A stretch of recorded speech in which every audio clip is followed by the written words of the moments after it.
एक market research company की research के मुताबिक साल 2020 में एक आम वयस्क भारतीय अपने दिन के 5 घंटे 24 मिनट मीडिया को देगा। इसमें TV, mobile, laptop, desktop, print media और रेडियो शामिल हैं। चौंकिए मत, आने वाले 2 सालों में ये आंकड़ा ऊपर ही जाने वाला है। छोटा सा उदाहरण ले लीजिए, दिन भर में आप शायद कई वेबसाइट्स खोलकर देखते होंगे, अखबार देखते होंगे, फोन पर आती नोटिफिकेशंस आपको याद दिलाती होंगी कि आपको खबरें चेक करनी है। इस वक्त आप जो ये वीडियो देख रहे हैं अपनी स्क्रीन पर, ये भी इस समय में ही गिना जा रहा है। अब एक छोटा सा सवाल, इन 5 घंटे 24 मिनटों में आप कितनी ऐसी खबरें पढ़ते हैं जिनमें आपको महिलाएं दिखाई देती हैं, फ्रंट पेज की हेडलाइंस से लेकर आखिरी स्पोर्ट्स और साइंस के कॉलम तक। नमस्ते, मैं हूं प्रतीक्षा और आप देख रहे हैं ऑर्डिनरी का स्पेशल न्यूज बुलेटिन विन, यानी विमेन इन न्यूज, जहां पर हम बात करेंगे महिलाओं की खबरों की और खबरों में महिलाओं की। आज हम किन की बात करेंगे? एक महिला साइंटिस्ट जो दावा कर रही है कि नोवेल कोरोना वायरस चीन की सरकार ने बनाया है सबको परेशान करने के लिए। एक टेनिस खिलाड़ी जिसने टेनिस के सबसे बड़े टूर्नामेंट्स में से एक को जीता, लेकिन तारीफ उसकी इस जीत की वजह से नहीं, किसी और वजह से हो रही। एक जर्नलिस्ट जिसका फोन छीनकर भागते हुए लुटेरों ने कभी नहीं सोचा होगा कि उनके साथ ही उल्टा कारनामा हो जाएगा। एक सुपर मॉडल जिस पर इतना बड़ा जुर्माना लगाया गया जितना कई लोग जिंदगी भर में भी नहीं कमा पाते। चलिए जानते हैं इन सभी महिलाओं के बारे में ऑर्डिनरी के स्पेशल सेगमेंट विन में। पहली खबर, चीन की वायरोलॉजिस्ट ने दावा किया चीनी सरकार ने बनाया कोरोना वायरस। डॉक्टर ली मेंग यान Hong Kong school of public health से पढ़ी हैं, साइंटिस्ट हैं, वायरस और इम्यून सिस्टम पर काम करती हैं। इन्होंने हाल में ही एक टॉक शो में बताया कि दिसंबर और जनवरी के बीच उन्होंने न्यू निमोनिया पर रिसर्च की थी। अपने सुपरवाइजर से रिजल्ट शेयर भी किए थे, लेकिन डॉक्टर यान ने बताया कि उनसे कहा गया चुप रहो वरना गायब कर दी जाओगी।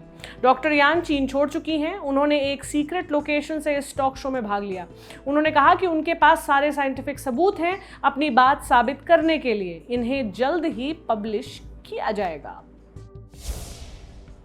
दूसरी खबर, नाओमी ओसाका ने जीता यूएस ओपन, लेकिन तारीफ इस बोल्ड कदम की वजह से हो रही है। हाल ही में यूएस ओपन टेनिस टूर्नामेंट खत्म हुआ है। इसके फाइनल में बेलारूस की खिलाड़ी विक्टोरिया अजारेंका को हराकर नाओमी ओसाका ने जीत दर्ज की। नाओमी को विमेंस टेनिस एसोसिएशन ने नंबर 1 पायदान पर रखा है। इस साल नाओमी ने अपना दूसरा यूएस ओपन जीता है, लेकिन इस बार हुए सारे मैचेस में उन्होंने एक खास कदम उठाया। अपने सभी मैचेस में जो मास्क पहनकर वो आई, उन पर ब्लैक लोगों के नाम थे। ये वो लोग थे जो कथित नस्लीय हिंसा या पुलिस की बर्बरता के शिकार हुए। अपने फाइनल में नाओमी ने तामीर राइस के नाम का मास्क पहना। तामीर 12 साल का एक अफ्रीकन अमेरिकन बच्चा था, खिलौने वाली गन से खेल रहा था जब उसे पुलिस ऑफिसर टिमोथी लेमैन ने गोली मार दी। तीसरी खबर, पढ़ते पढ़ते बोर हो जाती थी तो इस बैंड के गाने सुनती थी जेईई टॉपर।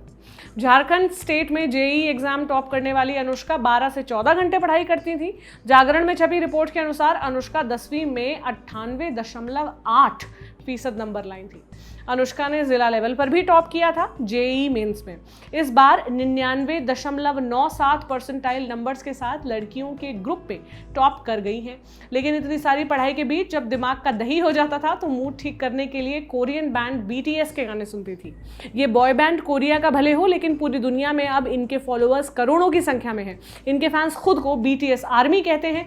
जब से अनुष्का ने इनके नाम का जिक्र किया है, इस बैंड के फैंस इस खबर को लगातार शेयर कर रहे हैं। अगली खबर, फोन छीन कर भाग रहे थे चोर, जर्नलिस्ट ने ऐसी फुर्ती दिखाई कि पुलिस वाले भी वाह वाह करने लगे। दिल्ली में रहने वाली एक जर्नलिस्ट मालवीय नगर लौट रही थी। मामला शनिवार 12 सितंबर का है। जर्नलिस्ट ऑटो रिक्शा में थी, तभी 2 लोग बाइक पर आए और उसका फोन छीनकर भाग लिए। जर्नलिस्ट ने ऑटो वाले से कहकर उनका पीछा करना शुरू किया। जगदम्बा रोड की तरफ जाते लुटेरों ने पुलिस की बैरिकेडिंग देखी और बाइक का संतुलन खो दिया। पीछे से जर्नलिस्ट लगातार चिल्लाती आ रही थी, चोर चोर। ये सुनते ही पुलिस ने उन दोनों लोगों को पकड़ लिया। इंडिया टुडे के वरिष्ठ पत्रकार तंसीम हैदर के मुताबिक दिल्ली पुलिस के कांस्टेबल राजकुमार और रमेश ने लुटेरों की पहचान कर ली है। इनके नाम संदीप और अमन बताए गए हैं। दिल्ली पुलिस ने जर्नलिस्ट को इनाम भी दिया है। अगली खबर, इजराइल की सुपर मॉडल ने ऐसा क्या कर दिया कि उन पर 5 करोड़ से भी ज्यादा का जुर्माना लग गया। इजराइल की सुपर मॉडल हैं बार रफाइली, स्पोर्ट्स इलस्ट्रेटेड जैसी बड़ी मैगजीन्स के कवर पर आ चुकी हैं। 2012 में मैगजिम मैगजीन ने इन्हें अपनी हॉट 100 की लिस्ट में टॉप पर रखा था। इजराइल की सबसे मशहूर अंतर्राष्ट्रीय मॉडल कहा जाता है इन्हें। हाल ही में टैक्स चोरी के मामले में इन पर मुकदमा चल रहा था। उन पर आरोप थे कि कथित तौर पर उन्होंने झूठ बोलकर टैक्स का पैसा बचाया। इसी मामले में तेल अवीव की एक अदालत ने इन्हें 9 महीने तक कम्युनिटी सर्विस यानी सामुदायिक सेवा करने की सजा सुनाई है और इसी के साथ इन पर 5 करोड़ 29 लाख का जुर्माना ठोका है। इसी मामले में इनकी मां जिपी रफाइली को भी 16 महीने की जेल हुई है कई दूसरे टैक्स चोरी के आरोपों में। बार की सजा 31 सितंबर को शुरू होगी, ऐसा बताया जा रहा है। ये थी हमारी आज की महिलाएं जो खबरों का हिस्सा रही। अगर आपको भी ऐसा लगता है कि आपकी कहानी इस सेक्शन में जानी चाहिए या आप ऐसी किसी महिला को जानते हैं जिन्होंने खबरों में आने लायक काम किया है, तो हमें ईमेल करिए lallan.topwomeninnews@gmail.com पर। देखते रहिए ऑर्डिनरी। कल हम फिर हाजिर होंगे हमारे स्पेशल बुलेटिन विन के साथ। शुक्रिया।